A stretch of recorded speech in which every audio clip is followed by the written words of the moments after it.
You have to become so undeniably good. And then on top of that, bring so much value that no one can question what you contribute. And then just maybe you'll have a chance.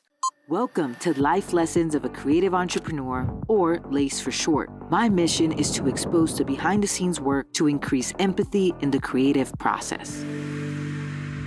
I'm sure this doesn't happen to everyone, but it definitely happened to me, and I see it in so many others too. The stubborn creative entrepreneur is the one that thinks that they know best about something they've never done before. They don't take advice from others, especially if it seems like it's too much work or effort or they don't understand it. They battle with the infamous sellout theory, but then complain they don't make enough money or all anyone offers them is exposure. They may have experienced some successes, so they think that they know what they're doing, but they're not even tracking their metrics. So if you aren't tracking your numbers, all you ever have to go by are assumptions about what is working. Business is 80% calculations, 20% feeling. And as creatives, we tend to feel more than we calculate. I remember when I first started my business, I was so naive.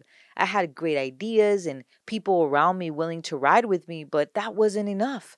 I knew nothing about business, so I probably shouldn't have started one. And what I should have done is actually learned about it first. For context, over 627,000 new businesses open each year. In contrast, about 595,000 businesses close each year.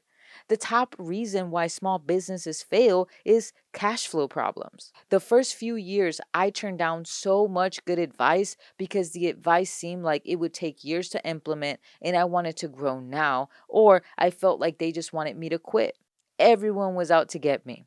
And you know what? They could tell right off the bat where I was in the journey. So they just let me go down the path so many others do. When my business inevitably failed, I took a step back and started to really learn about what it takes to succeed. But it wasn't until I found the right people to guide me and also became extremely coachable that I really started to see things move differently. It took me accepting that I didn't know what I was doing and I needed to become a student of the game and learn as much as possible so I can make quality decisions based on actual calculations versus what I felt was the right move. I've always wanted to help everyone, and I thought that that was going to be enough, that I would achieve success by having a good heart, good intentions, and everything would just work out. That someone would just send me an email saying, "Here you go, Kris. Here's all the money you'll ever need to make it happen." I was delusional. There's simply no other word for it. You have to make it happen. I have to make it happen. There's no magic or secret happening in the background. You have to become so undeniably good. And then on top of that, bring so much value that no one can question what you contribute. And then just maybe you'll have a chance. That is how brutal building a profitable business is. But my biggest lesson of them all was that the business will only grow as far as the leader's capacity for growth. Whoa. So it doesn't matter how great I was, how big my heart was, how much I wanted to serve. If my business is not growing, I am the problem. And that was one of the hardest things to accept, and it took me years to overcome. So, to all my stubborn, creative entrepreneurs out there, if you keep hitting that ceiling, the problem is within. Yes, there are certain inevitable steps of success that doesn't correlate with this problem, and it has to do with time and being patient. However, 9 times out of 10, the problem is within. So, if you want to avoid being a statistic, take a step back and get yourself a mentor or a coach that can help you and give you the necessary guidance to move forward.